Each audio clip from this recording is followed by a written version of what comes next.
अस्सलाम वालेकुम रहमतुल्लाह।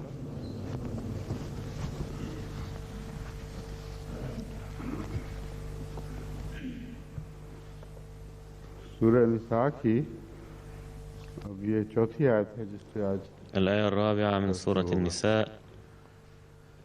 أعوذ بالله من الشيطان الرجيم بسم الله الرحمن الرحيم وإن خفتم ألا تقسطوا في اليتامى فانكحوا ما طاب لكم من النساء مثنى وثلاث ورباع فإن خفتم ألا تعدلوا فواحدة أو ما ملكت أيمانكم ذلك أدنى ألا تعولوا. هذه الآية الرابعة التي تلوتها عليكم تحتوي مباحث كثيرة وتستغرق وقتا طويلا.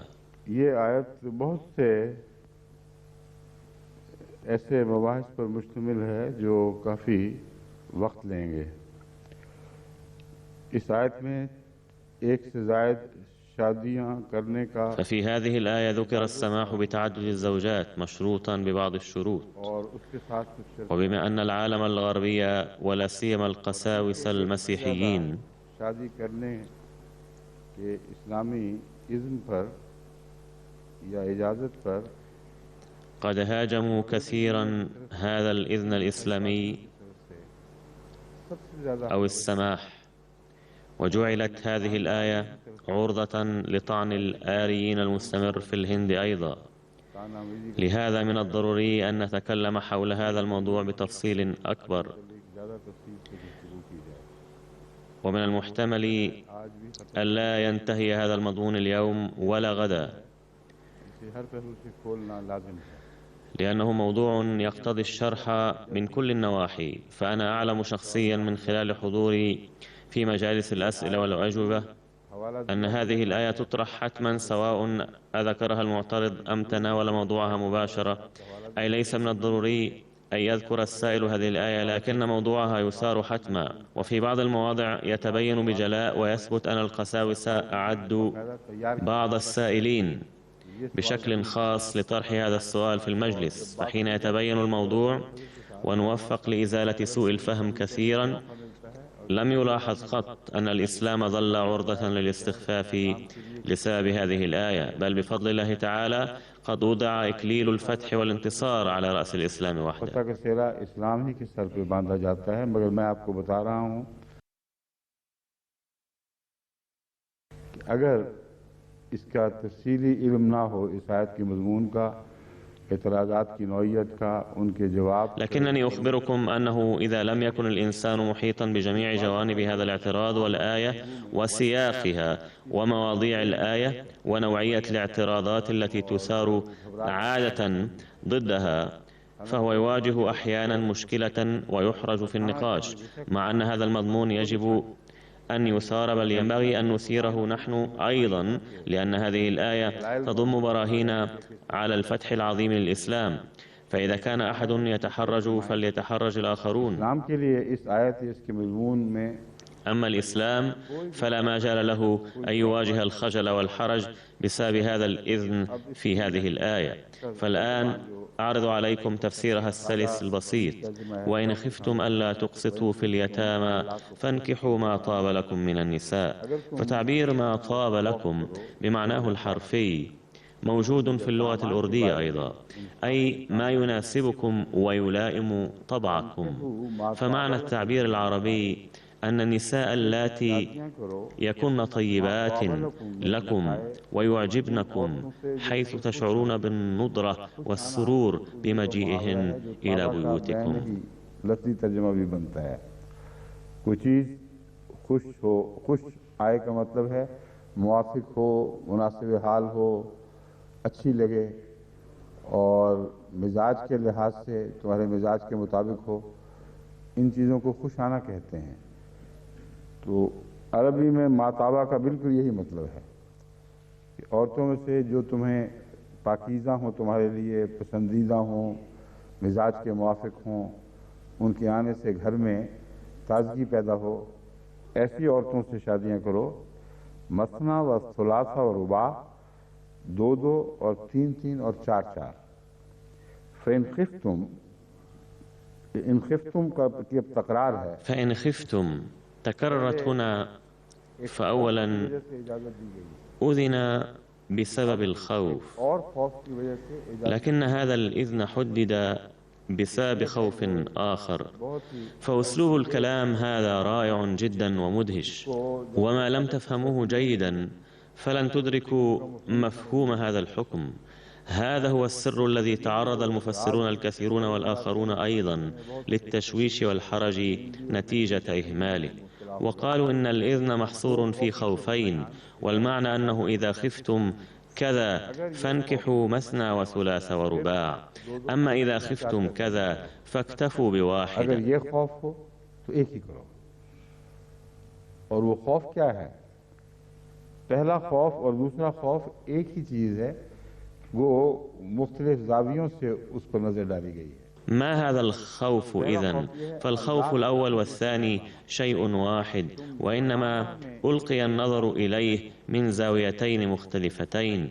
فالخوف الأول هو إن خفتم ألا تقسطوا في اليتامى فعددوا، فالخوف الثاني هو أنه إذا خفتم ألا تقدروا على العدل فيما بين الزوجات فعودوا إلى واحدة، أي لن يسمح لكم بظلم النساء من أجل أداء حق اليتامى. فإن عددتم من أجل حماية حقوق اليتامى فحسنا، لكن لا يسمح لكم بتقديم ذلك على أهدافكم النبيلة. उनको कुर्बान नहीं कर सकते अपने आला मकासद के ऊपर। तुम्हारा फर्ज है इंसाफ कायम रखो, ये तो नहीं कि औरतों को कुर्बानियों का बकरा बना लो। فمن واجبكم أن تقيموا العدل، فلا يجوز أن تجعلوا النساء كبش الفداء وتهملوهن وتهملوا احتياجاتهن، فهذان الخوفان يحصران هذه الآية. तुम इंसाफ नहीं कर सकोगे फवाहिदतन, तो फिर सिर्फ एक है। और माँ فإن خفتم ألا تعدلوا فواحدة أو ما ملكت أيمانكم، أي أولئك الإماء اللاتي يؤسرن في الحرب ويوزعن على المقاتلين. ذلك أدنى ألا تعولوا، أي هذا أقرب إلى عدم الاعتداء، أي أن الزواج بواحدة أقرب إلى العدل والاحتياط. فاعلموا أن السماح بالتعدد كان خوفا لعدم العدل، بمعنى حذار أن يدفعكم خوف عدم العدل بالتعدد إلى ارتكاب ظلم آخر.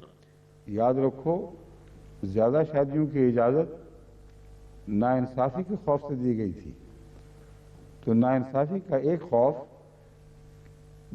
दूसरी नाइंसाफी में तुम्हें न झोंक दे, इसलिए जिससे बचने की वजह से इजाजत दी गई थी उस मकसद को कुर्बान कर दो। इसकी इजाजत فإنكم بذلك تضحون بالهدف الذي من أجل الحفاظ عليه صدر الإذن، فهذا غير مسموح أبدا. ففي هذه الحالة اكتفوا بواحدة، فالحديث يجري نظرا للفطرة الإنسانية. नाइंसाफी का मौका नहीं रहता, फिर कम मौका रहता है। ذلك أدنى ألا تعولوا. ففي حالة الزواج بواحدة يقل احتمال عدم العدل، فهناك من لا يعدل تجاه زوجة واحدة أيضا إذا توجد شكاوى كثيرة، وإنما المراد أن الإنسان بالزواج بواحدة يسلم من الظلم الطبيعي المحتمل بين الأزواج نتيجة التعدد. فهذا هو المنطوق الصحيح لهذه الآية. فالبحوث بأنه هل هذا إذن أم تحديد فستثار لاحقا حسب مناسبات شتى. रिवाज की तरफ इशारा करते हुए तादाद को कम किया गया है, ना कि बढ़ाया गया है। ये मुराद नहीं है कि فقد شرحت في مجالس الأسئلة والأجوبة جيدا أنه إشارة إلى العادة السائدة المسلم بها، وأن الإسلام خفف من عدد الزوجات ولم يزد. فليس المراد أنه عند ظهور اليتامى في المجتمع أذن بالتعدد فقط، وأن العرب وأهل الكتاب كانوا يكتفون بزوجة واحدة. لا، فهذا ليس صحيحا. जो मुशरिक अफ्रीका है उसमें भी कोई पाबंदी नहीं है, बल्कि बाज़ जगह मुसलमान अफ्रीका में भी ففي العرب كانت عادة الزواج بمئات النساء في ذلك الزمن أيضا سائدة. أما في إفريقيا المشركة आजकल तो فحتى الآن لا يوجد أي تحديد للزوجات، بل قد تسربت هذه العادة في الأفارقة المسلمين أيضا، أنهم يتزوجون بالمئات، لأن التعدد في العصر الراهن يعد أمثل وسيلة للثراء.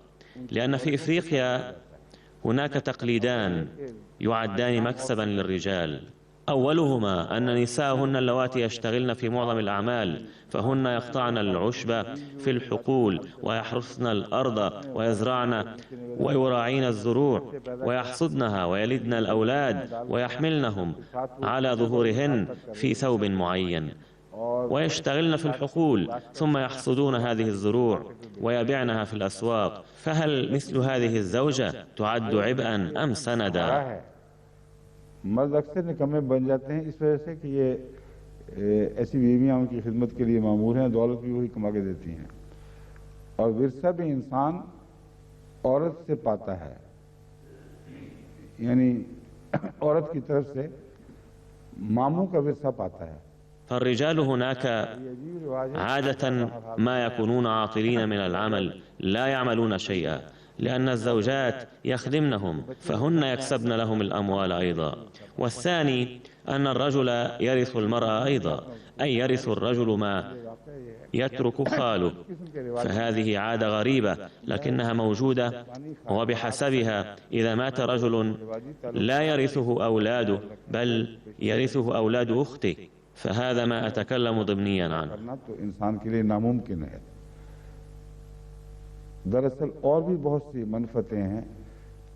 فالحقيقة أن في مثل هذه العادات والتقاليد لا تكون دوافع التعدد مجرد أهواء نفسانية فقط، فأداء حقوق هذا العدد الكبير من النساء يستحيل على الرجل، فهناك مكاسب ومنافع أخرى أضيفت إلى هذه العادات. فهذه العادات قديمة جدا، فكانت سائدة في العرب أيضا، وكانت مستحكمة.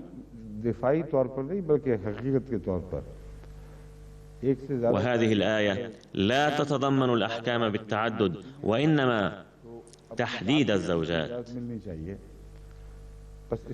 وهذا ما أرد به دوما، وليس ذلك دفاعا وإنما هو بيان الحقيقة، لأنه إذا كان التعدد لا بد منه فهو ضروري، إذ يفرض نفسه في بعض الأحيان، فينبغي أن يكون الإذن في ذلك.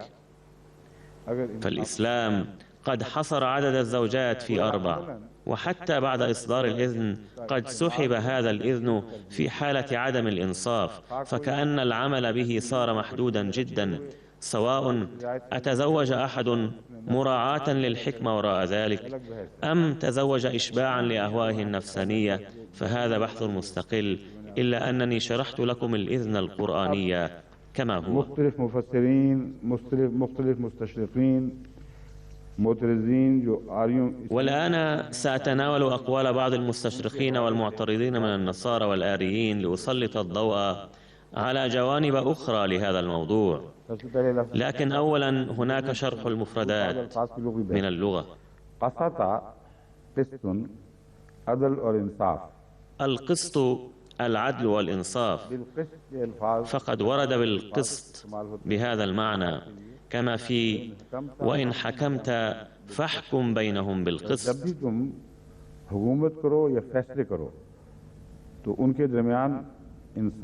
سورة المائدة الآية 43. القاسط الظالم والعاصي أيضا، كما جاء في قوله تعالى وأما القاسطون فكانوا لجهنم حطبا، سورة الجن الآية 16.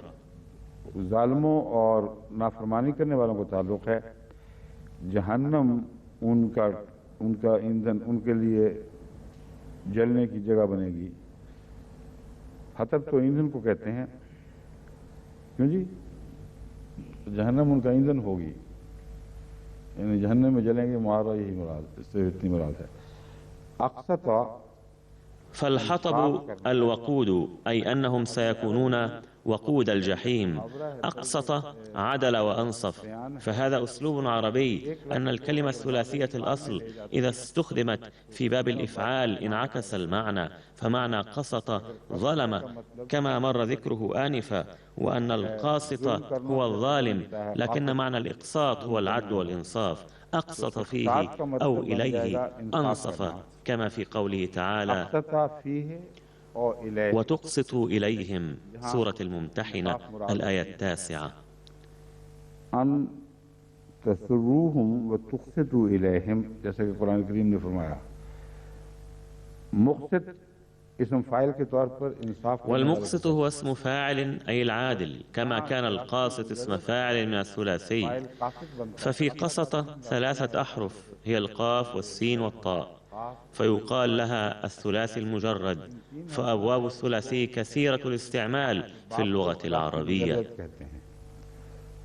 और 3 हर्फी बाब कसरत से अरबी में इस्तेमाल होते हैं और भारी तादाद। إذ إن معظم الكلمات في القرآن الكريم وكلام العرب هي ثلاثية الأصل، ومعنى الثلاثي المجرد ما لم يضف إليه أي حرف. فالكلمات الثلاثية المجردة هي ما لها 3 أحرف فقط. أما إذا أضيفت إلى هذه الأحرف الثلاثة أحرف زائدة بصياغتها في صيغ مختلفة قصد بيان المعاني المختلفة الأخرى، فيقال لها الثلاثية المزيد فيها. और सलासी मजीद फी, इन 3 हरफों को बुनियाद रखते हुए इनको मुख्तलिफ सांचों में ढाला जाए और हर सांचे के माने। فهذه الحروف تضاف حسب ترتيب معين وقواعد معينة وعدد معين. فباب الإفعال من الأبواب الثلاثية المزيد فيها، فالذي ليس عنده إلمام بقواعد اللغة العربية بالتفصيل فعليه أن يفهم هذه الأمور المتداولة يوميا، أي أنه إذا كانت الكلمة تحتوي على 3 أحرف ولم يضف إليها أي حرف زائد يقال لها الثلاثي المجرد. 3 हर्फी कलाम और अक्सर अरबी अल्फाज 3 हर्फी ही हैं। كما يقال للعازب في لغتنا المجرد. فتذكروا كلمة المجرد هذه في أثناء الحديث عن الزواج. فليس في المجتمع فقط من يتزوج واحدة أو يعدد، بل هناك مجردون أيضا أي عزاب. शादी करने वाले नहीं, बाद बेचारे मुजर्रद भी होते हैं। और जितने लोग ज्यादा शादियां करेंगे उतने ही मुजर्रद बढ़ जाएंगे दुनिया में। इस तरफ भी ध्यान रहना चाहिए। तो सलासी मुजर्रद।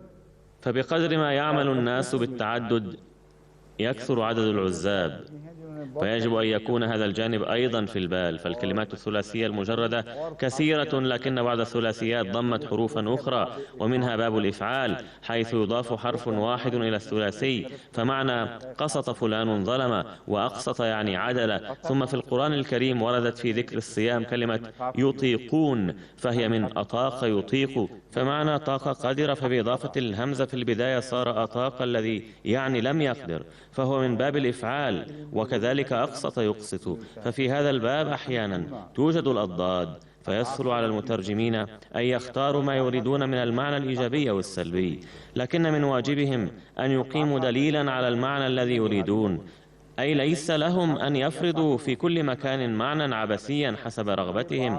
فالسياق سيحدد المعنى، أنه هل يجب المعنى الإيجابي فقط أم السلبي فقط، أم يحتمل المعنيان معا. दोनों माने भी पाए जाते हैं।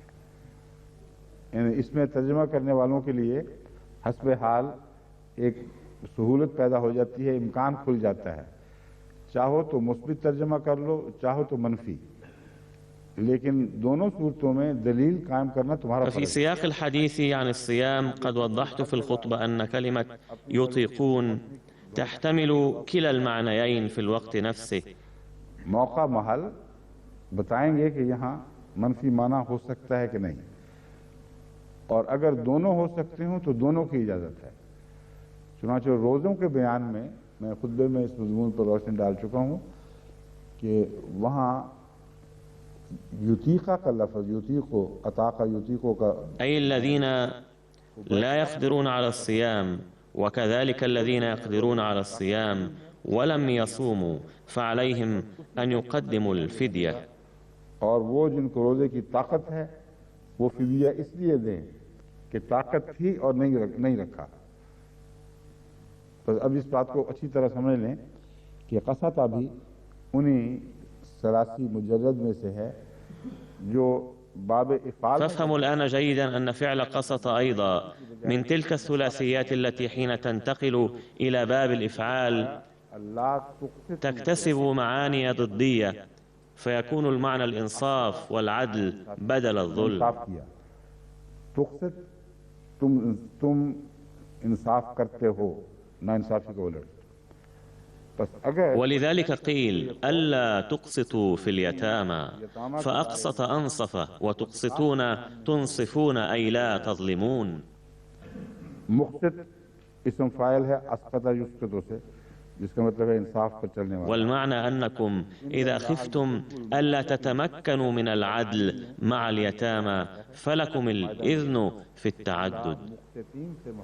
والمعنى أنكم إذا خفتم ألا تتمكنوا من العدل مع اليتامى فلكم الإذن بالتعدد.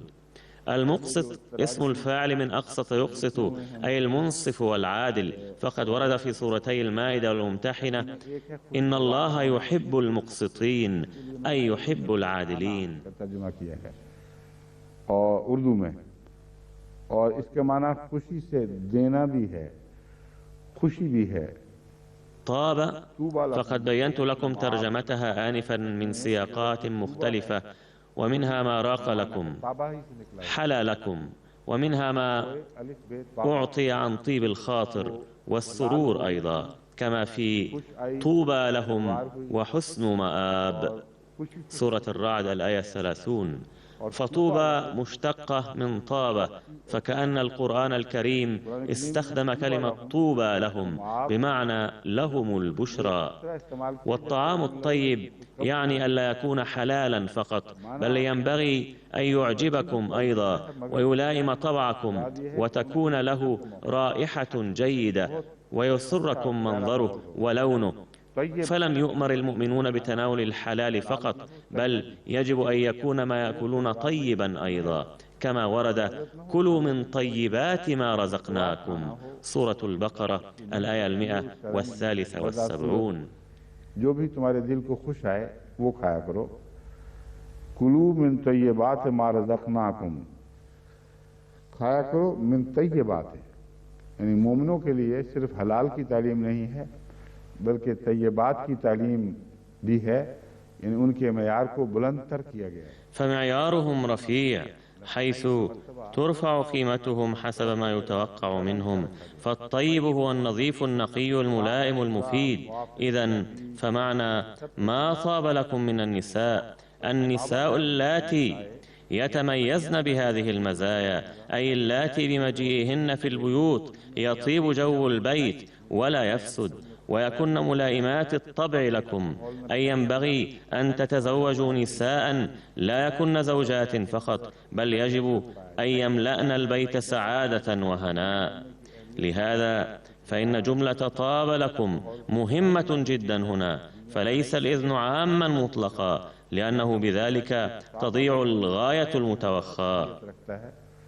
आम इजाज़त नहीं है, क्योंकि ऐसी सूरत में असल मकसद फौत हो जाएगा अगर आम इजाज़त दी जाए, क्योंकि आम तौर पर एक से ज़्यादा शादी. ذلك لأن التعدد المطلق يعرض اليتامى للمشاكل أكثر، لأنه لو كان كذلك لفسد جو البيت وظهر تبادل الشتائم والسباب والظلم والاعتداء. لهذا أضيف هذا الشرط الذي يهمله الناس عادة: فإن خفتم ألا تقسطوا فعددوا، لكن بشرط أن يكن هؤلاء الزوجات طيبات عامرات البيت سعادة وسكينة، فلا تأتوا نظرا إلى الإذن بكل فلانة وفلانة، لأن هذا سيؤدي إلى نتائج ضدية، إذ إن احتمال كون البيت سعيدا يكون أقرب إذا كانت هناك زوجة واحدة فيه فقط مقارنة بالكثيرات. अगला लफ्ज़ है ताउलू, आला. इसका लफ्ज़ असल में तो इसका मतलब ये है कम हो गया आलल मीज़ान यऊल औलन व यईल ऐलन। الكلمة التالية هي تعول. عال يعول معناه نقص.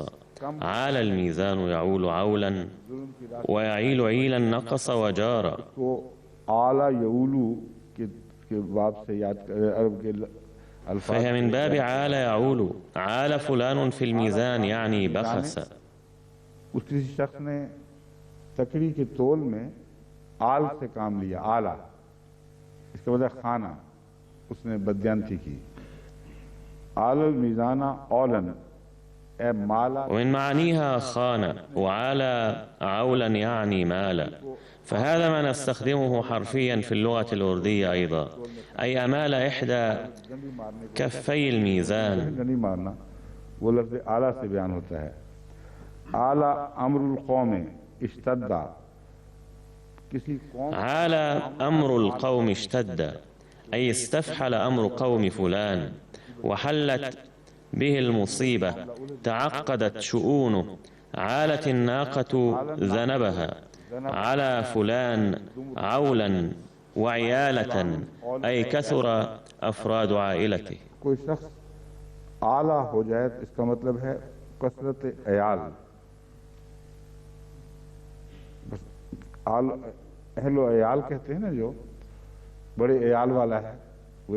और عندنا في الأردية نقول صاحب الأهل والعيال، أي كثير العيال، فهي مشتقة من عول. فما علاقة كثرة العيال بالعول؟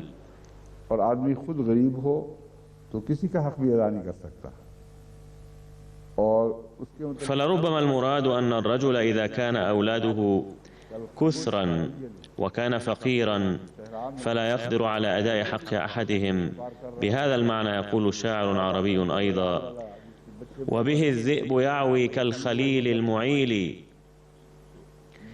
أي أن الذئب أيضا يصرخ كالرجل الذي أولاده كثر وهو فقير معوز فيبكي ويصرخ. فهذا هو المراد من العول، أنه إذا أنجب أحد أكثر مما يقدر على أن يعولهم فسوف يعتدي على كل واحد منهم. आगे आला का एक माना है आला सब्रुहु व ईला सब्रुहु गलबा वफ्तखरा फहुवा मऊलुन। عال صبره وعيل صبره، غلب وافتخر فهو معول. رفع صوته فلكأنه صوت البكاء. आवाज से ववेला करने लगे।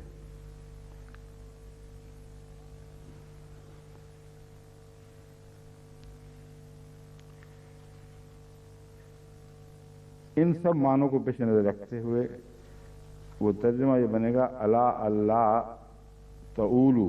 فنظرا إلى كل هذه المعاني قد فسر بعض الأئمة آية फ़ैन खिफ्तुम अल्लाह तादलू फ़वाहिदतन और मामलत तैमानुकुम ज़ालिका अदना अल्लाह तऊलू। इसलिए बाद أي ذلك أدنى ألا تنجبوا أولادا كثرا، فهو أحد المعاني. لكن المعنى الحقيقي هنا حسب المحل أن تتفادوا الإجحاف. ففي حالة الزوجة الواحدة يقل احتمال الظلم والشكاوى حتما، ويقل احتمال تأوهكم أيضا. एक बीवी की सूरत में नाइंसाफी का एहतमाल यकीनन कम होगा। और वावेल فإذا عددتم ولم تحققوا شرط طابة ولم تعدلوا فسوف يقع الضجيج ويزول أمن البيت. فسوف تتعرضون لضرب نعال إحدى الزوجات يوما وغيرها يوما آخر. घर का अमन बर्बाद हो जाएगा। आए दिन इस घर से भी जूतियां खा के आओगे, उस घर से भी जूतियां खा के आओगे, और उस वक्त का जो तुम्हारा ववेला है वो किसी काम नहीं आएगा। इसलिए कोई शौक की बात नहीं, जिम्मेदारी की बात। وفي تلك الحالة لن يفيدكم الصراخ والعويل، فقضية التعدد ليست متعة وإنما هي مسؤولية. فلا يؤذن لكم بالتعدد إشباعا لأهوائكم، بل تقع عليكم مسؤولية جسيمة. فإذا تعثرتم قليلا وأخطأتم فلسوف تتعرضون للمصيبة. هذا المعنى لكثير العيال الذي بينته. ज़्यादा अयाल वाला ये आता है।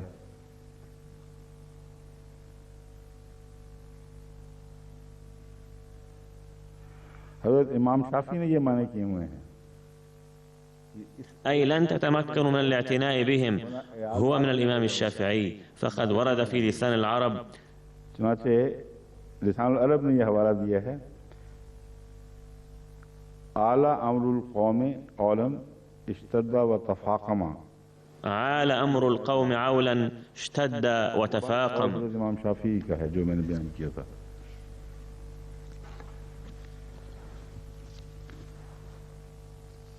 अब इमाम जलालुद्दीन सयूती कहते हैं, अभी आयत के मुतालिक मुख्तलिफ आरा और मुख्तलिफ पस मंज़र जो बयान किए गए हैं वो मैं आपके सामने रख रहा हूँ। उनके नज़दीक इकरमा कहते हैं, أما الإمام جلال الدين السيوطي فيقول عن عكرمة قال: كان الرجل من قريش يكون عند النسوة ويكون عند الأيتام، فيذهب ماله فيميل على مال الأيتام، فنزلت هذه الآية. मिलता है कि आदमी हैरान रह जाता है, यानी वजह जवाज़ वो पेश की जो अक्ल में आती ही नहीं। कहते हैं ये रिवाज था। هذه الفكرة عجيبة وغريبة، وهي موجودة بكثرة في التفاسير الأخرى أيضا، حيث يندهش المرء لأنهم يذكرون سببا غير مفهوم. يقولون إن الناس كانوا يتزوجون اليتيمات أو والدات الأيتام، وعندما كان ينتهي مالهم كانوا يبدأون أكل أموالهن، فهذا أصلا لغو وقصة خيالية وليس لها أي علاقة بهذه الآية، لأن الملحد والظالم متى ينتظر هذه المدة الطويلة حتى ينتظر نفاذ أمواله ليبدأ أكل أموال اليتيمات، فليست لهذه الأقوال أي علاقة بسياق الآية. और बेवाओं का बढ़ना है और ऐसी यतीम लड़कियों का भी मामला है। فإنما سياق الآية ازدياد عدد الإماء بعد الحرب وازدياد اليتيمات والأرامل، ولهذه الآية علاقة باليتيمات اللاتي كان آباؤهن أثرياء فاستشهدوا في الحرب، فهذه الآية لها علاقة بالزواج بهن أيضا، فكانت كفالة لأمثال هؤلاء اليتيمات تعهد إلى أحد.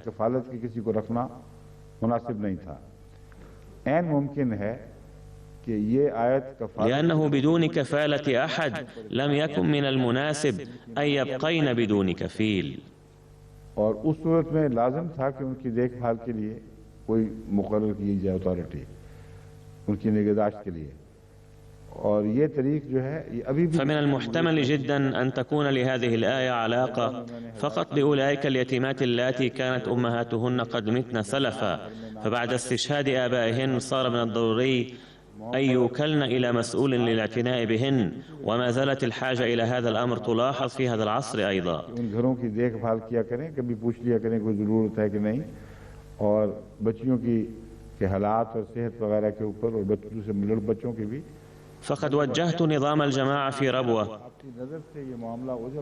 أن البيوت التي لا يوجد فيها رجال يجب أن يعهد الاعتناء بها إلى أحد من كبار أنصار الله ليسألوا إذا كانت للبنات أي حاجة أو كن يواجهن أي مشكلة، وينبغي أن يراعوا صحتهن والأولاد الآخرين أيضا. नहायत ही जहलाना हमला करते हैं इस्लाम पर। وحذار أن تختفي عن أعينكم أي قضية وتنشأ بعض المساوئ لسبب عدم وجود أرباب البيت، ويتسبب ذلك بإحراج المجتمع وإحراجهن أيضا، فهذا الاعتناء واجب. कि यतीम लड़कियां आएंगी तो उनको तो जरूर किसी की निगरानी में देना होगा, हालांकि ये बिल्कुल जहालत है, ये जंग के खास हालात की बात। بعض المستشرقين الذين سأتناولهم لاحقا يهاجمون الإسلام بمنتهى الجهل بأن الإسلام لا يثق بأي امرأة، فيقولون بأن الإسلام يرى أن أي امرأة لا تقدر على العناية بنفسها، لذا قد أثار الإسلام هذه القضية بأن اليتيمات سيأتينا فلا بد من توكيل أحد بهن،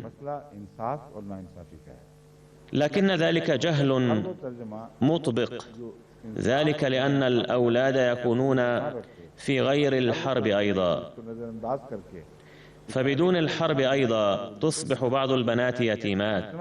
فمتى أمر الإسلام بتوكيل الأولاد الذين يموت آباؤهم إلى أحد آخر فورا، فإنما يقوله المستشرقون ليس له أي علاقة بهذه الآية بتاتا، فالقضية لا تتعلق بالثقة وعدمها، وإنما تتعلق بالعدل والظلم، وكل ترجمة أو كل تفسير لا يراعى فيهما العدل والظلم فهما باطلان. فالموضوع واضح بين، فجعل عنوانان لهذه الآية، أحدهما قبلها والثاني بعدها، أي ينبغي أن تقوموا بهذا العمل بدافع العدل، وينبغي أن تمتنعوا عن هذا بدافع العدل. فلما كان النقاش يدور حول العدل فقد وضع الحد في الحقيقة، فمن بيان القرآن الكريم يتجلى بوضوح أنه بقدر ما يزداد الميل إلى التعدد يزداد احتمال عدم العدل. احتمال दूर का भी नहीं है, इसलिए अगर जरूरत के मुताबिक शादी एक से ज़ायद करनी हो, لهذا جعله محدودا في الأربعة إلا بحق الذي وفقه للعدل غير العادي. فحين استثني النبي صلى الله عليه وسلم من هذا الحد كان نظرا إلى كونه عادلا عدلا مدهشا، حيث لم يكن أي احتمال بعيد للظلم منه. इनका इम्कान बहुत दूर का एक इम्कान है, इसलिए अमूमी नसीहत ये फरमाई गई है। لهذا إذا أراد أحد أن يعدد لحاجة فله الحق في ذلك، شرط أن يكون عادلا فليؤدي أرفع معايير العدل، فالحديث يجري حول هذا الموضوع. لهذا جعل التعدد محدودا في أربعة، لأن احتمال تمكن عامة الناس من العدل في أكثر من 4 زوجات مستبعد جدا. لهذا قد صدر الإعلان أنه لا يجوز أن تتزوجوا بعد اليوم أكثر من 4، فهو تحديد. कि सहाबा को ये मुश्किल पेश आई कि किसको रखें और किसको तलाक दें, क्योंकि वो सहाबा जिन्होंने एक से ज़ायद शादियां की हुई। ذلك لأن عادة التعدد كانت سائدة في العرب، فكان الزعماء مزواجين حتى كان يصل عدد زوجاتهم إلى المئات، فما معنى الإذن في هذه البيئة؟ ثم عندما صدر هذا الإذن فالتاريخ يشهد على أن الصحابة واجهوا المشكلة في اختيار ال4 منهن، فلكثير منهم كانت أكثر من 4 زوجات. فلم يلاحظ قط أن الصحابة الذين كانت لهم زوجة واحدة بدأوا يبحثون عن الثانية بعد صدور هذا الإذن، فلا يوجد مثال واحد، فالعدد حدد ولم يزد.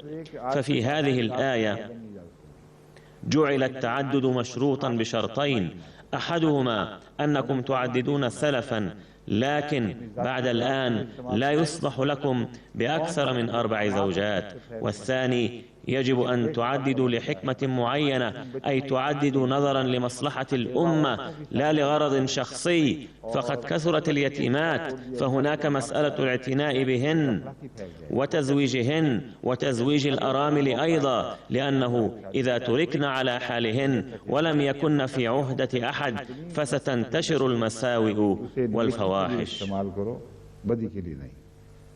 और क़याम इंसाफ के लिए इस्तेमाल करो, ना कि अदब इंसाफ के लिए।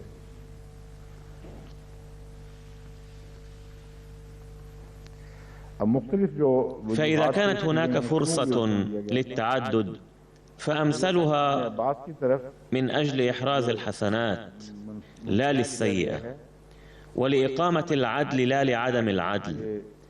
فلماذا صدر هذا الإذن؟ فقد ذكرت أسباب عدة، وقد نسب إلى ابن عباس رضي الله عنه أن تحديد الزوجات مراعاة لحماية أموال اليتيمات، لكن ذلك ليس صحيحا، لأن القرآن الكريم ذكره لإزالة عدم العدل بصفة عامة، أي في كل وضع خفتم فيه عدم العدل فعددوا.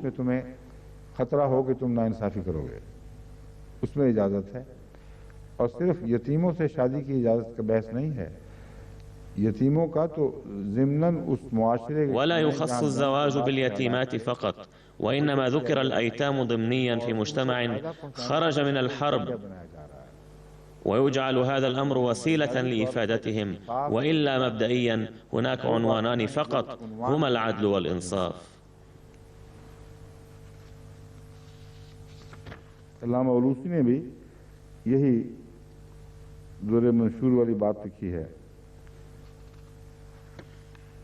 दुर मंसूर में दुर मंसूर أما العلامة الألوسي فقد كرر ما قاله السيوطي في الدر المنثور رواية عن عكرمة وابن عباس أن تحديد التعدد في 4 هو مراعاة لحماية أموال الأيتام. तफसीर रूल मानी भी यही बयान करती है।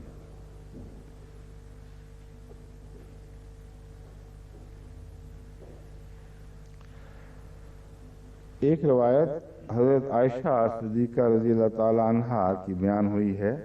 وهناك رواية عن عائشة رضي الله عنها وفيها نظر، لأن بذلك يصير منطوق هذه الآية محدودا جدا ومخالفا لسنة النبي صلى الله عليه وسلم وصحابته وخلفائه أيضا.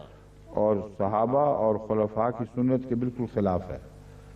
इसलिए कोई ऐसी हदीस जो इनमें तफासीर की किताबों में मिलती है जो فإذا كان قد ورد في كتب التفسير حديث يناقض القرآن الكريم والأحاديث الأقوى فهو مرفوض. या फिर उसका मफहूम समझने में किसी ने गलती की है, मगर आपको सुना देता हूँ فهو ليس حديثا أصلا أو قد أخطأ أحد فهمه لكنني أقرأه عليكم.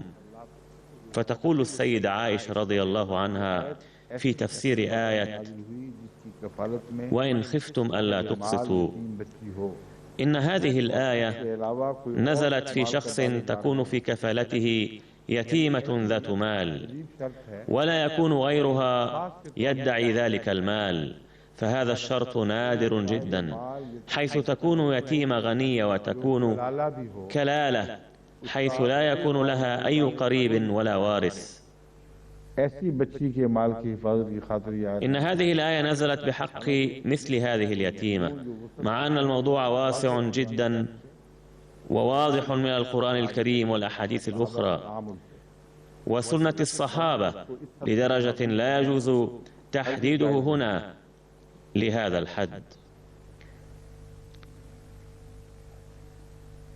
ये असबाब नुज़ूल अली बिन अहमद अल-वाहिदी ने इस बात को बयान किया है। هذه الرواية وردت في كتاب أسباب النزول لعلي بن أحمد الواحدي، فقد قال أيضا بالإضافة إلى هذه الرواية أنه كانت من عادة العرب أنهم كانوا يجتنبون أموال اليتامى،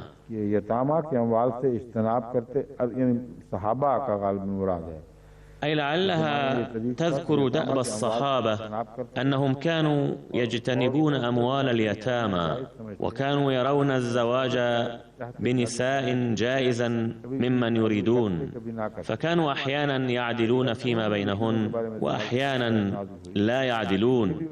فحين سألوا عن اليتامى نزلت هذه الآية، وهذا المشهد الغريب أيضا اخترع وليس فيه أي معقولية، فالقول سخيف وفي غير محله. इमाम राज़ी अपनी तफसीर कबीर में जिल्द 9 सफ़ा 171 تا 172 में लिखते हैं, يقول الإمام الرازي في تفسيره: إن المسلمين كانوا يخافون كفالة الأيتام بموجب هذه الآية، فحين ظهر الأيتام الكثر بعد الحرب كان كثير من الصحابة يخافون كفالتهم، وقد استنتج هذا السبب من كلمة وإن خفتم ألا تقسطوا. उस वक्त बहुत से सहाबा उनकी वलायत कबूल करने से घबराते थे और उनकी वजह घबराने का जो जिक्र है वो दरअसल इस आयत में فاحترزوا من تحمل مسؤولية كفالة اليتامى خوفا من عدم تمكنهم من العدل، وهذا شرح لهم أن خوفكم في محله، لكننا نخبركم عن الحل أيضا، فهو أن تقبلوا هذه المسؤولية وتعددوا الزواج. उनको बताया गया कि देखो बात तो ठीक है, खौफ तो अच्छा है, लेकिन इसका हल हम तुम्हें बताते हैं, जिम्मेदारी कबूल कर लो। هناك ينشأ سؤال: ما هو الربط بينهما؟ فسنعود إلى هذا الموضوع لاحقا. लेकिन इस मजमून पे हम फिर दोबारा वापस आएंगे कि असल क्या जोड़ बनता है।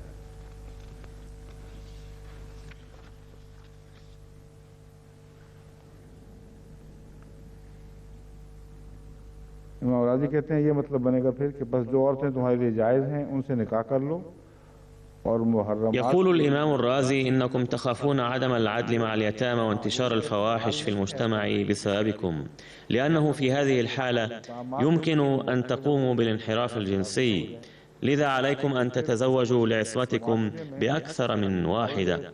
فتعليق القرآن الكريم هذا يبدو غريبا حسب المحل والمناسبة. तो कम से कम अपनी इस्मत की हिफाजत की खातिर एक से ज़्यादा शादियां कर लो। अब ये إذ لا يتلائم الجواب مع السؤال. मुताबिक तो अजीब सा ये तफसीला बनता है कुरान करीम का, मसला और है और जवाब बिल्कुल और दिया जा रहा है।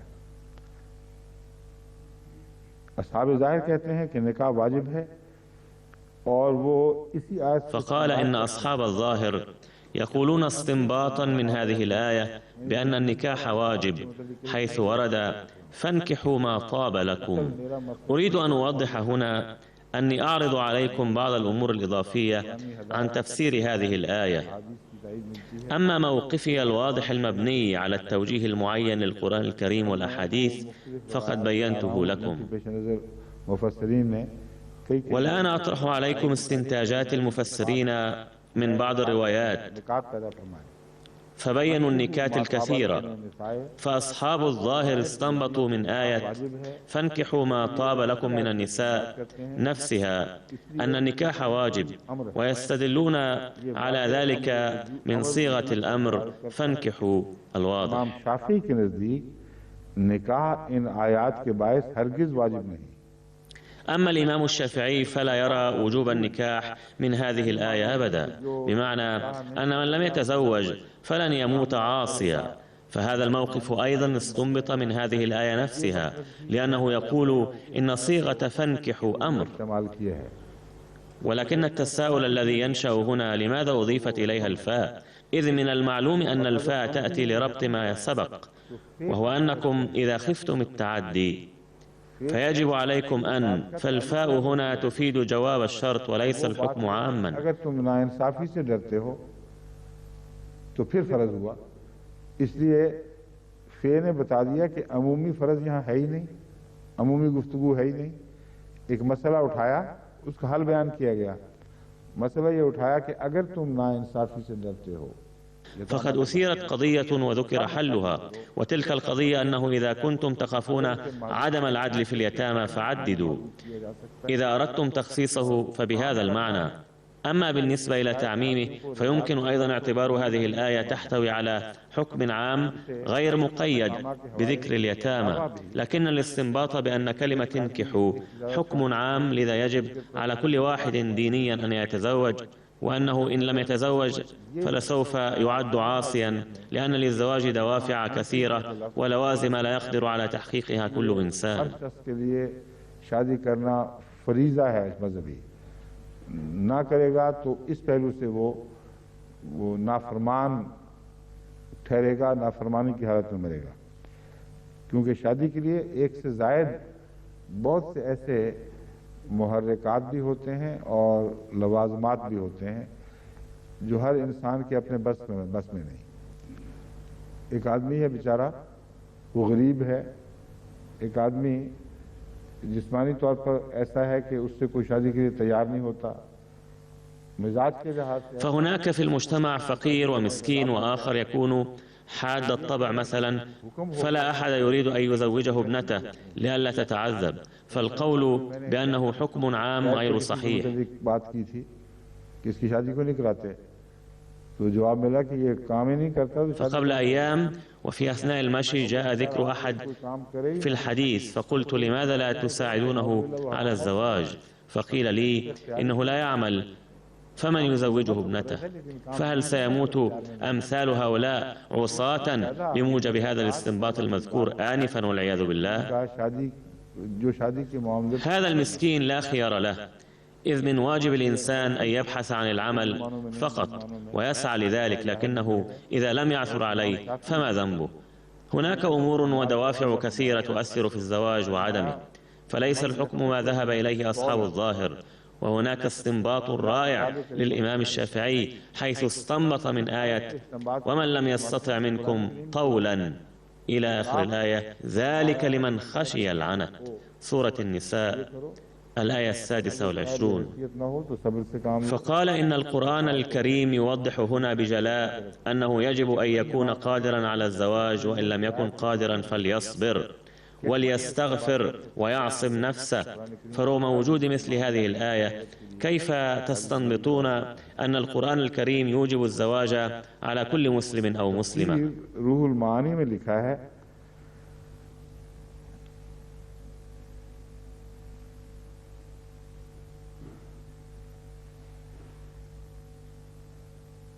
ये भी वही कहा जाता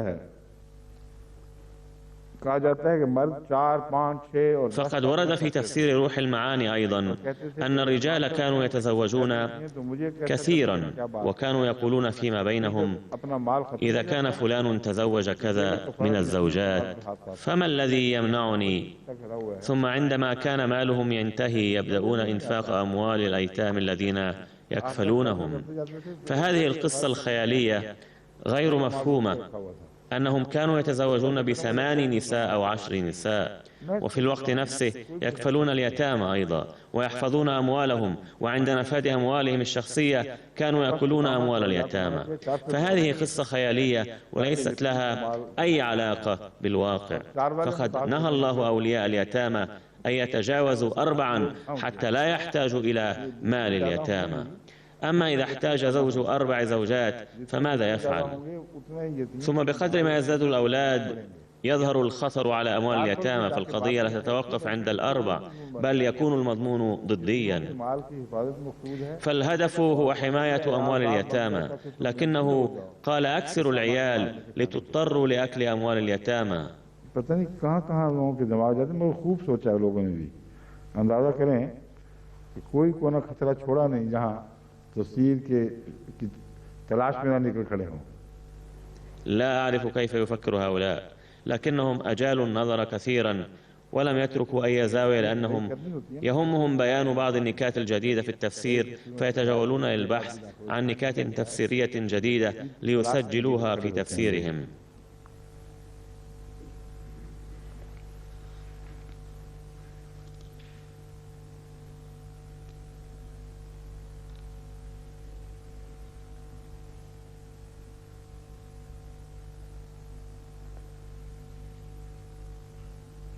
एक साहब ने एक और मसला इससे निकाल लिया है, वो बड़ा दिलचस्प है। तफसीर कासमी ये शिया तफसीर है। لقد أرسل إلي أحدهم نكتة ممتعة أخرى من تفسير القاسمي الشيعي. فهذا المفسر يقول إن الواو في مثنى وثلاث ورباع تفيد الجمع مطلقا، والمعنى يجب أن تتزوجوا 2 و3 و4، فيكون المجموع 9 زوجات. فيقول إن الناس لم يفهموا القضية، فالإذن ليس محدودا في 4، بل الآية تتضمن الإذن ب9 نساء، وليس ذلك فحسب، بل يستنبط من مثنى وثلاث ورباع 18 امرأة، ذلك لأن هذه الصيغة لبيان العدد تفيد 2 أي 18. 2 जमा 2 4 है असल में। 3 जब कहा गया तो 3 जमा 3 6 हो गया, और 4 से जब कहा गया तो 8, तो 18 की इजाजत है। तुम खामखा 4 पे बैठे हुए हो। ये तफसीर निकाल देखें आपने कहां से कहां जाके दूर दूर की कौड़ियां लाते हैं। فلاحظوا من أين يأتون بهذه النكات التفسيرية البعيدة. हजरत इमाम राजी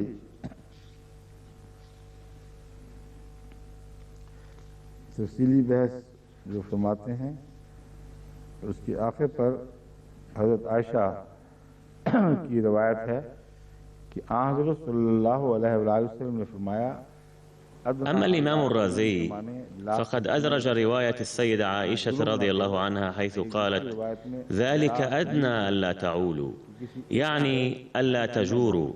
وفي رواية أخرى لا تميلوا، أي لا تميلوا إلى واحدة فقط دون غيرها. فقد شرحت السيدة عائشة رضي الله عنها أن الأساس في الأمر هو الإنصاف، فالإذن في الزواج ب4 يجب أن يكون مبنيا على العدل والإنصاف، فهذا الشرط أساسي، إذ لا يجوز أن تميلوا إلى واحدة فقط وتهملوا الأخرى. فقد شرحت كلمة ألا تعولوا أنها تعني ألا تجوروا، أي ألا تظلموا. और तजूरू कभी एक पर जुल्म ना शुरू कर दो दोनों के आपस में मुकाबले में।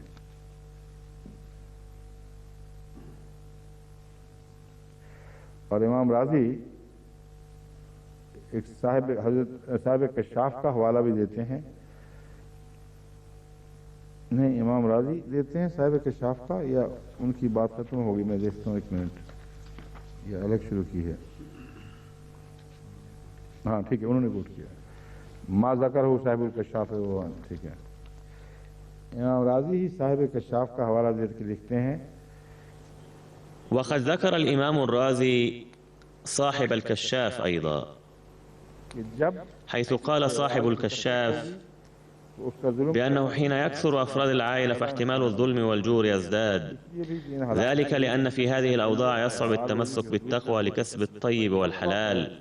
فقد أثار نكتة لطيفة أخرى، أنه إذا كثر عيال المرء وقلت وسائل الرزق فإن احتمال تورطه في كسب الحرام يقوى ويزداد، إذ تهمه كفالة الأولاد في كل حال فيتورط في كسب الحرام। क्योंकि वो कहता है मैंने बच्चों का पेट भरना है बहरहाल, और उसके लिए वो जायज़ नाजायज़ में भी मुब्तला हो जाता है, तो ये इसलिए भी मना है। बस जहाँ इजाज़त है वहाँ मनाही भी है, और मनाही के لهذا هو ممنوع، ज़्यादा भारी दिखाई दे रहा है। فإذا كان قد أذن بالتعدد ففي الوقت نفسه منع منه أيضا، وكفة النهي تبدو راجحة، لأن فرص الاستفادة نادرة جدا. لذا فإن اعتبار هذا الإذن عاما يخالف مفهوم القرآن الكريم تماما ويفهم خطأ। गलत समझा जा रहा है, और इसके नतीजे में चूंकि मुसलमान उलमा ने इसको ऐसे ही समझा, बहुत से उलमा ने, बाज़ों ने नहीं समझा जैसे कि मैंने बयान किया है। فلما فهمه العلماء المسلمون خطأ فقد قووا موقف المستشرقين ودعموهم في إطلاق اللسان.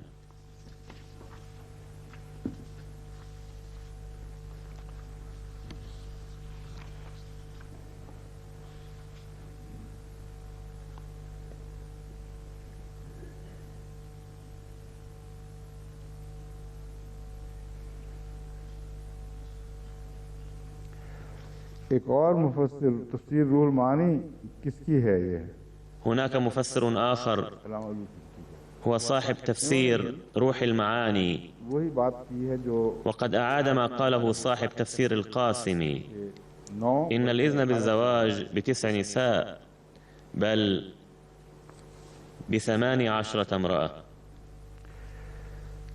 हज़रत इमाम बुखारी किताब तफसीर में ये रवायत लाते हैं हज़रत इब्न अब्बास की।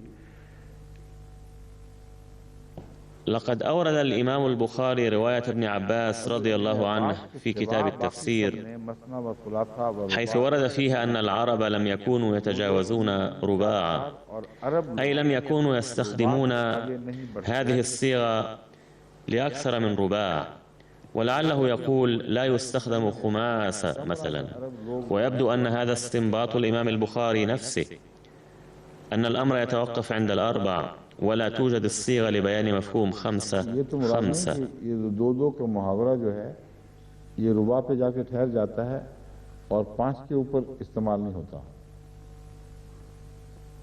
गालिबन यही है। अरबी में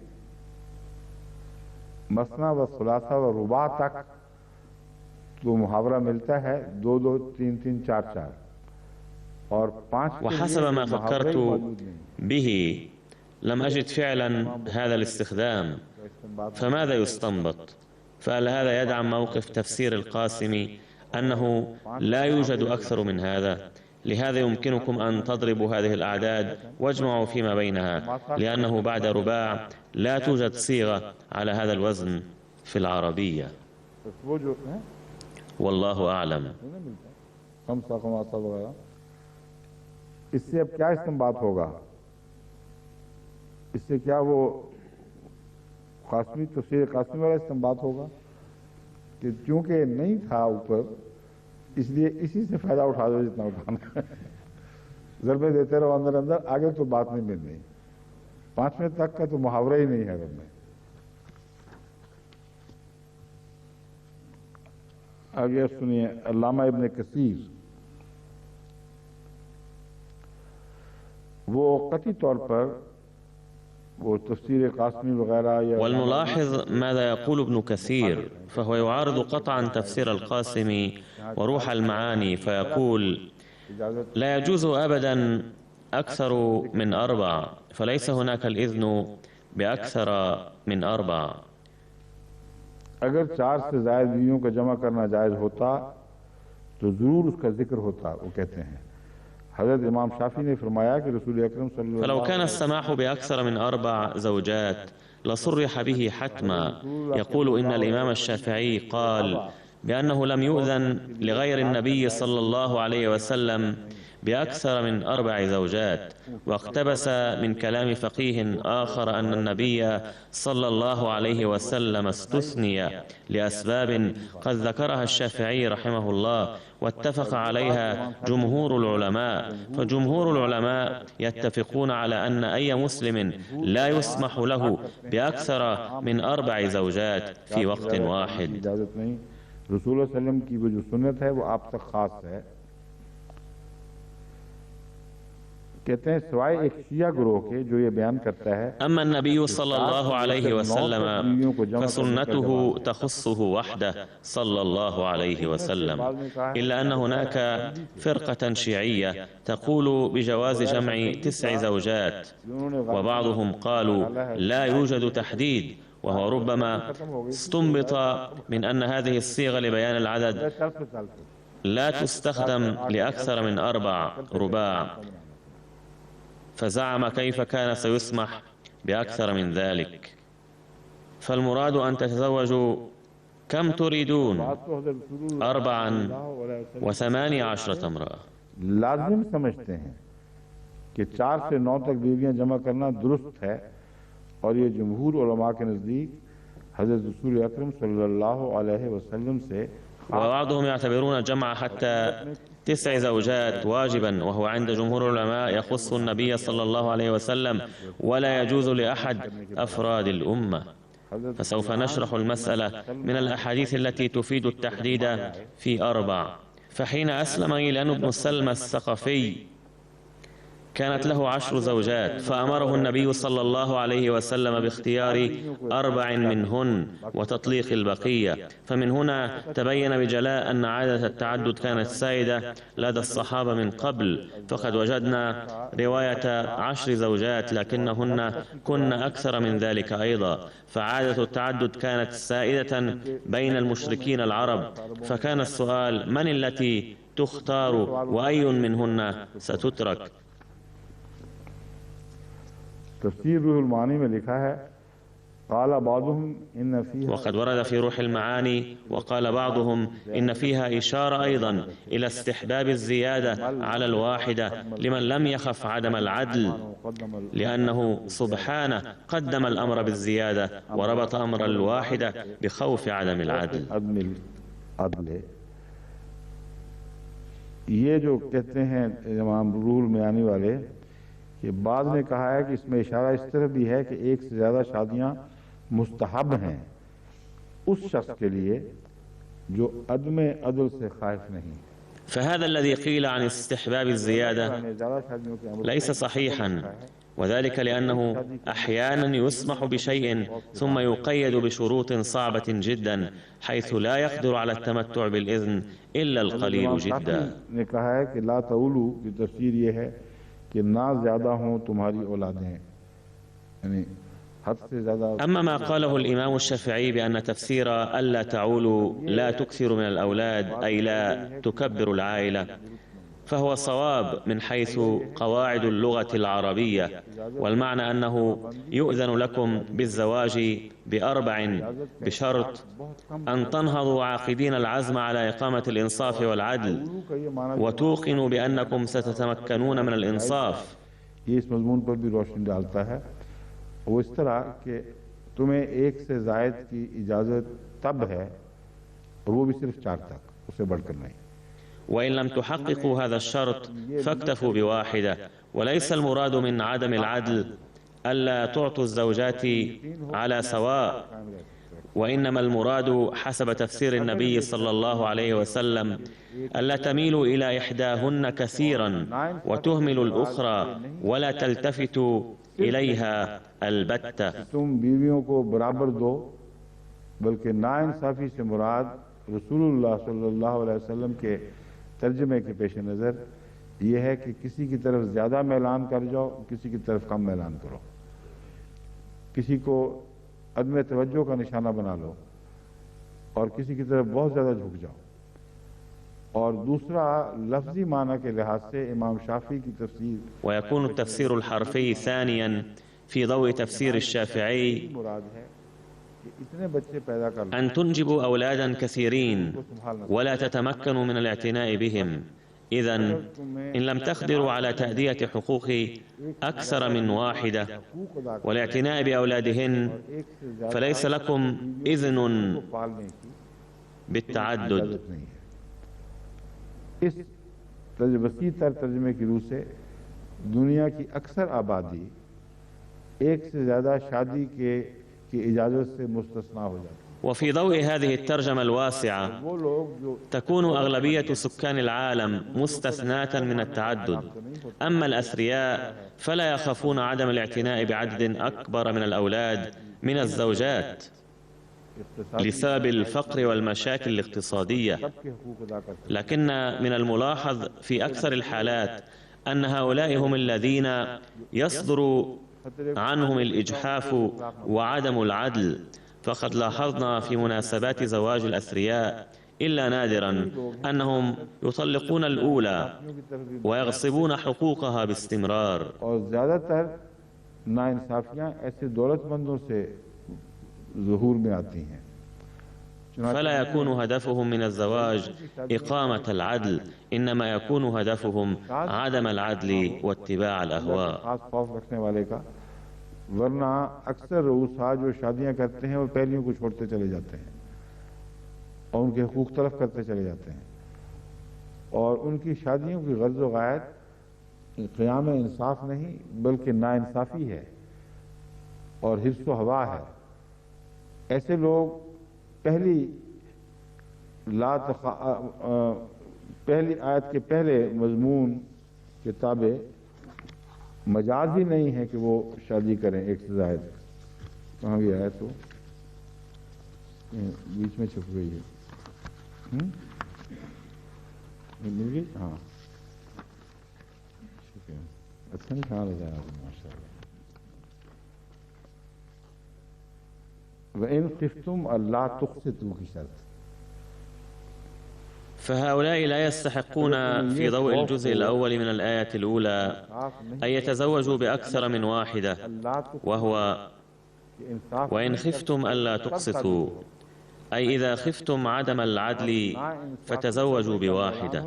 أما إذا كان في طبع أحدكم ميل إلى الإجحاف فلا يسمح له بالتعدد. दाखिल हो तो उनको एक से ज़्यादा शादी करने की इजाज़त ही नहीं। और आजकल हमारे मुआशरे में जो पाकिस्तान में है बल्कि दुनिया भर में हर जगह करीबन यही हाल है। औरत के في المجتمع المعاصر في باكستان बहुत कम तवज्जो, بل الحال نفسها في العالم كله، बसा औकात حيث توقع العدل من الرجل تجاه المرأة और यही ضئيل جدا، لأنه في أغلب الأحيان तो शास के तौर पर लोग शादी करते يعدد الرجل اتباعا لأهوائه النفسانية، وهذه هي الأسباب نفسها، हैं। माल बहुत ज़्यादा बढ़ وإلا فالذين يتزوجون لأداء الواجب वजह से अक्सर فهم نادرون جدا. फ़ज़ाई झगड़े हमारे सामने आते रहते हैं।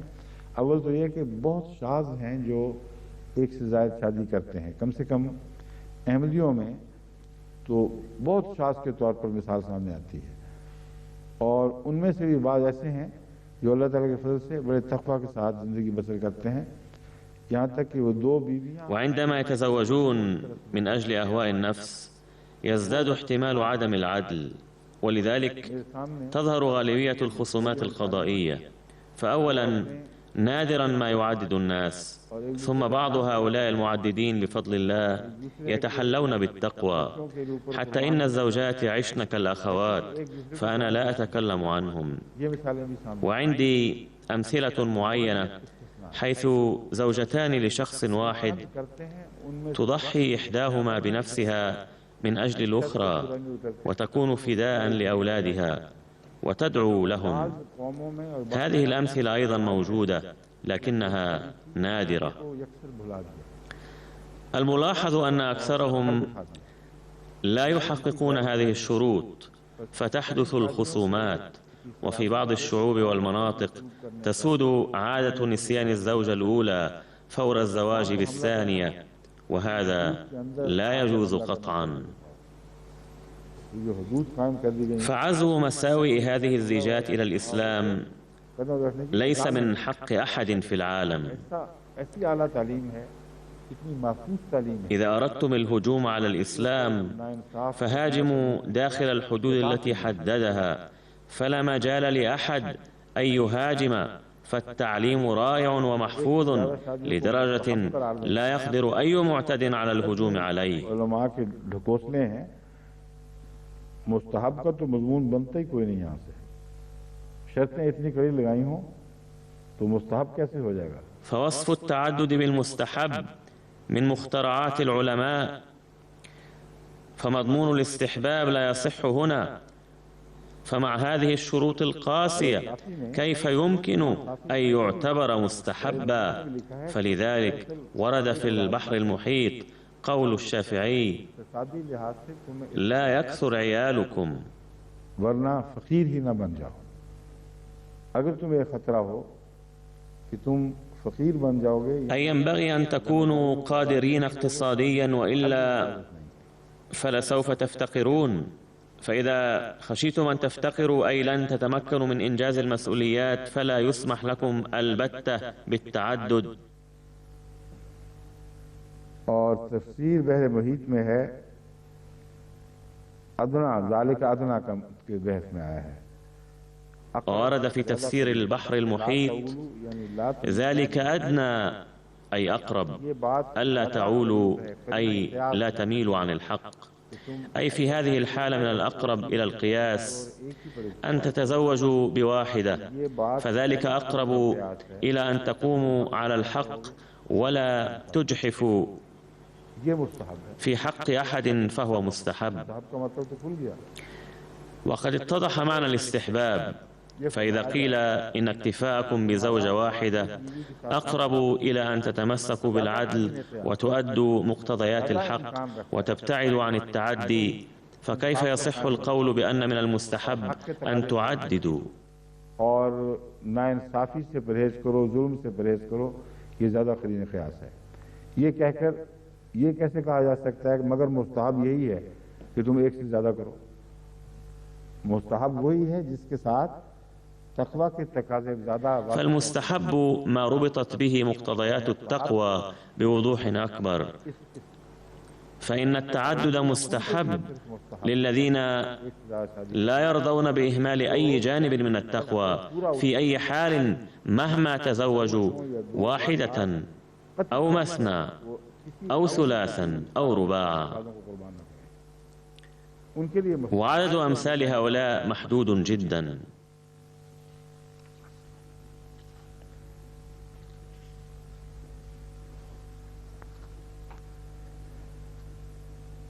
हज़रत मसीह मौऊद अलैहिस्सलाम ने जो इस आयत करीमा का तर्जुमा किया है उसमें भी बहुत से लतीफ़ इशारे मौजूद हैं।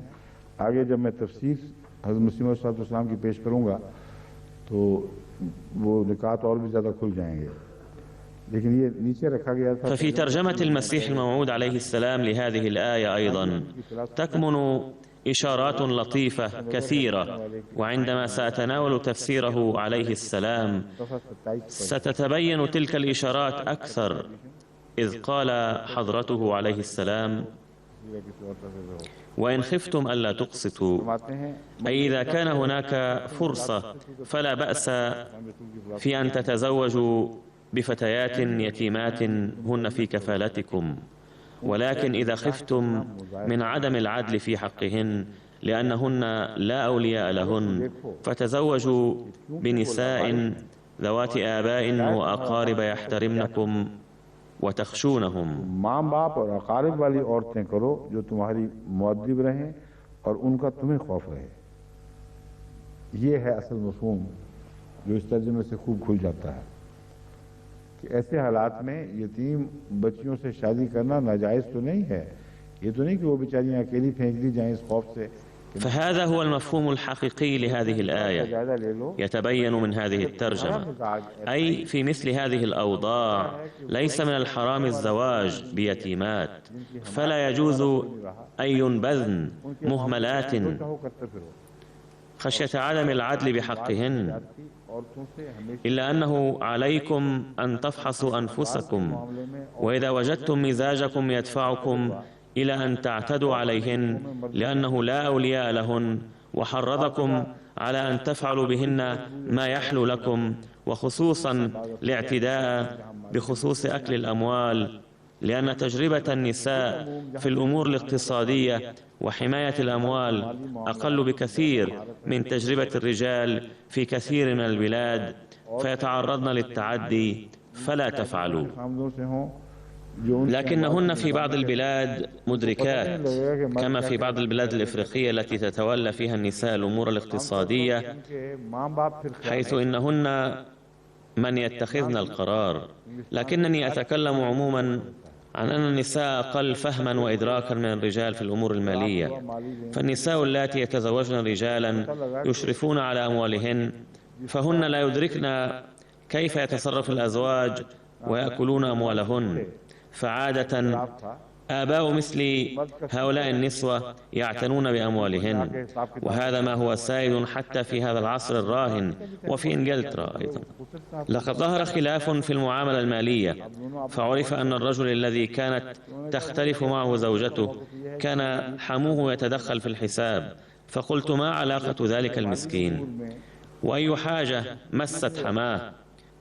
لماذا لا تسويان الأمور فيما بينكما؟ فقال لي إن موقف حميه أن ابنته لا إلمام لها بالأمور الاقتصادية، وبما أنه أجدر منها لهذا يريد ألا يصيبها أي ضرر. هذا التصرف ليس حراما، فقد أشار إلى ذلك القرآن الكريم، فإذا اعتنى أحد بأموال ابنته أو ساعد أخته مراعاة لمقتضيات الإنصاف فقط فهو ليس حراما البتة، لأن الولي موجود. يقول الله تعالى كما رأينا في ترجمة سيدنا المسيح الموعود عليه السلام لهذه الآيات بأنه إذا خفتم الظلم وحدوث عدم العدل، حيث إذا خطر ببالكم أن هذه اليتيمة لا ولي لها ومن ثم يمكن أن تتصرفوا معها كما تريدون بحرية، فامتنعوا عن الزواج بها وتزوجوا مثنى وثلاثا ورباعا من نساء يحترمنكم وتخشون أولياءهن بشرط أن تعدلوا،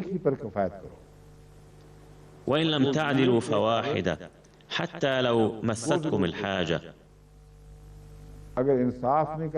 فالأولوية للعدل لا للحاجة، فلا بد من الاكتفاء بواحدة، فتحديد الأربع كان نظرا إلى مصلحة منع احتمال التعدي لسبب العادة القديمة، أي كانت في العرب عادة سائدة منذ القدم، لهذا حصر العدد في 4، فالعدد لم يرفع من 1 إلى 4 بل نقص من المئات إلى 4. وهذا ما قاله سيدنا المسيح الموعود عليه السلام نفسه، أي ألا تميلوا إلى الحرام، ولا تدعوا فواحش أخرى لتنتشر في المجتمع. فهذه الترجمة تشمل كل هذه الأمور، فكل جوانب التفسير تتدفق من هذه الترجمة. अब इसके बाद अभी हमारे पास वक्त है, मैं बाद मुस्तशरिकीन के तबसरे और उनकी والآن ما زال عندنا متسع من الوقت، لذا أتناول بعض التعليقات المستشرقين وأعرض عليكم بداءتهم أيضا، ولدحضها لسنا بحاجة إلى التوجه إلى أحد. فرد سيدنا المسيح الموعود عليه السلام المبدئي العام على اعتراضات النصارى والآريين دفاعا عن الإسلام كاف، فلسنا بحاجة إلى أي رد قاس من عندنا.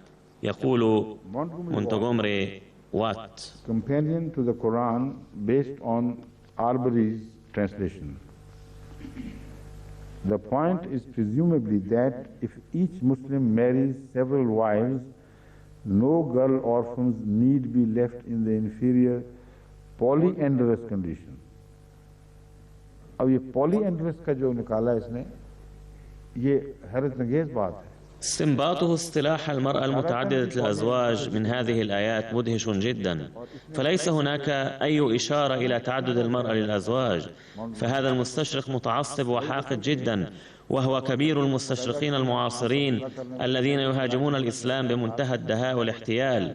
فما الذي دفعه إلى أن يصف ترجمة المستشرق آربري للقرآن الكريم برفيقة القرآن؟ ये भी ज़मीन में बता दूं कि आर्बरी की ट्रांसलेशन पर इनको companion to the Quran पेश करने की وإنما السبب أن المستشرق آربري وجد في القرآن الكريم حسنا وجمالا عظيما وشوكة، حيث لاحظ أنه مهما كانت الترجمة رائعة ودقيقة إلا أنها تبقى ناقصة، لأنها لا تدرك الحسن العظيم للقرآن الكريم.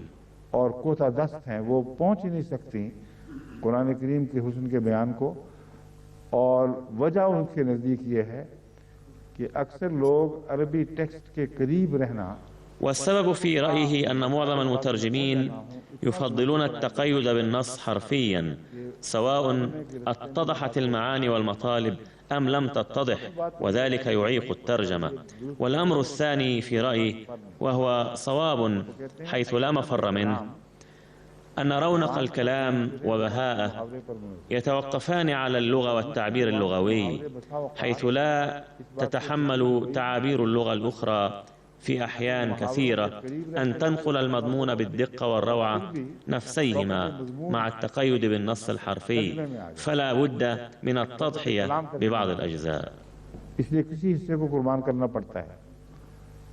तो कहते हैं इस लिहाज से जो हमारे मगरबी लोग हैं, وبناء على ذلك يقول إن الغرب عندما يقرؤون ترجمات القرآن الكريم المتداولة المعروفة يستغربون ويتعجبون كثيرا، فيقولون متعجبين إن الكلام الذي يدعى مرارا بعظمة فصاحته وبلاغته ويتحدى بعدم الإتيان بصورة من مثله لا نرى فيه أي فصاحة ولا بلاغة، فهم متعودون على قراءة شكسبير وأمثاله من الكتاب، فلا يجدون في الترجمات المتداولة للقرآن الكريم ما يثبت ذلك. فيقول هذا المستشرق آربري بأن الذين يعرفون اللغة العربية هم الذين يدركون عظمة هذا الكلام وفصاحته وبلاغته، فالترجمة التي أقدمها متحررة من كل القيود التي فرضها المترجمون على أنفسهم، فهذه الترجمة محاولة لعرض فصاحة القرآن الكريم وبلاغته على أهل الغرب. لهذا إذا بدا لأحد أني ابتعدت عن النص فليعذرني،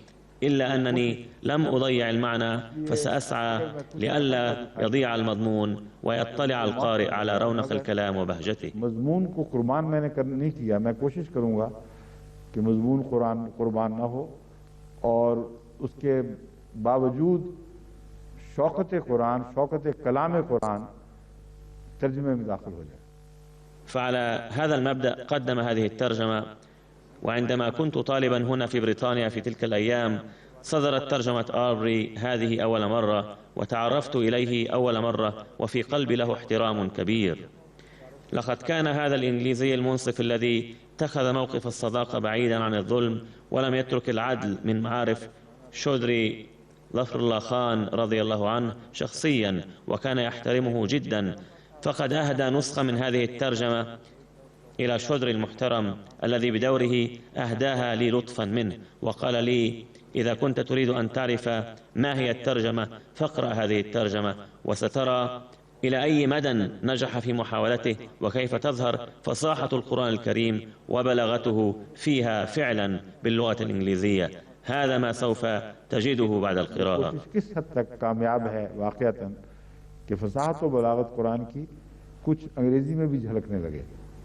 وأنا أعرف هذا المستشرق منذ ذلك الحين، ومن المؤكد أن هذه الترجمة تؤذي بعضا من هؤلاء المستشرقين حتما، لأن القارئ يتأثر بها كثيرا حتما. صحيح أنه أخطأ في بعض الأماكن في استيعاب المضمون، لكن ذلك لقلة العلم لا تعصبا، فمعلوم أن مثل هذه الأخطاء تصدر من العلماء المسلمين أيضا، حيث يقدمون مضامين القرآن الكريم بضد مطالبه، فتمس الحاجة إلى ترجمة جديدة منقحة. فلا أقول إنه ممثل للقرآن الكريم 100%، وإنما أقول إن كل ما قدمه كان بنية صافية وبإنصاف وحب، فهذا ما لا يعجب هؤلاء المستشرقين حتما. لهذا احتاج مونتغومري وات أن يعتبرها رفيقة القرآن لكي يزيل التأثير الحسن لها قدر الإمكان. فأنا لم أستطع أن أقرأ هذه النصوص لأنها أصلا ثقيلة وغير مريحة، لكن هؤلاء الذين استخرجوا النصوص قد قدموها هنا. ताकि जो नेक असर पड़े हों जहां तक मुमकिन हो सारे मिटा दें।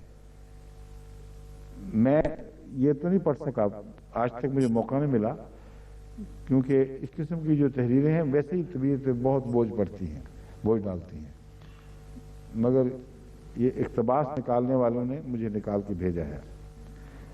The point is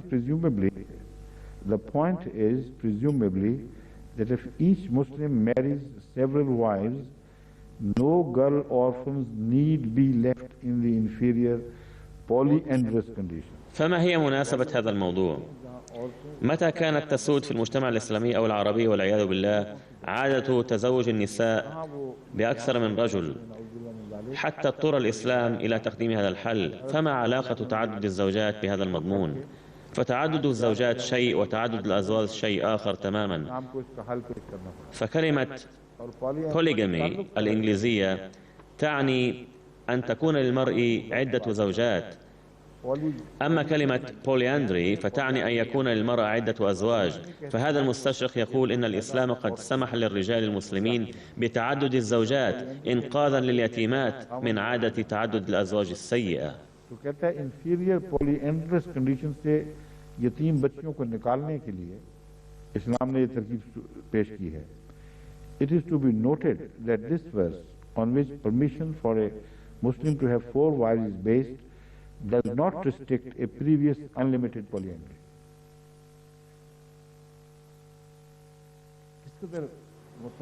فكم يتعصب هؤلاء حيث يعبر هذا الرجل عن أن المستشرق آربري بإصدار الترجمة النبيلة للقرآن الكريم قد شكل له إزعاجا، فهو يسعى لإزالة تأثيرها، فيشن الهجوم على الإسلام، فهو قد اتخذ موقف بعض الشيعة، فلا أعرف من هؤلاء الشيعة، فالأغلبية لم تؤمن بهذا في أي زمن كانوا. فقد رد جمهور العلماء استنتاج جواز أكثر من 4 نساء من هذه الآية، وأثبتوا من خلال الأحاديث أن النبي صلى الله عليه وسلم كان يؤمن بأن الحد الأقصى هو 4 فقط، وأن الإسلام حصر العدد في 4، وأن الناس كانوا قبل ذلك يتزوجون بنساء كثيرات. ننهي اليوم الدرس عند هذا التعليق للمستشرق مونتغومري وات، وغدا سوف ألقي الضوء على جوانب أخرى لهذه الآية بإذن الله. أما المستشرق وري الذي هو عدو الإسلام فسأعرض عليكم بعض نصوصه، ولن أفند شبهاته هذه المرة، إنما سأكتفي بقراءة ردود سيدنا المسيح الموعود عليه السلام على النصارى، وهو ما سيثلج صدورنا إن شاء الله. والسلام عليكم ورحمة الله وبركاته. السلام عليكم ورحمة الله.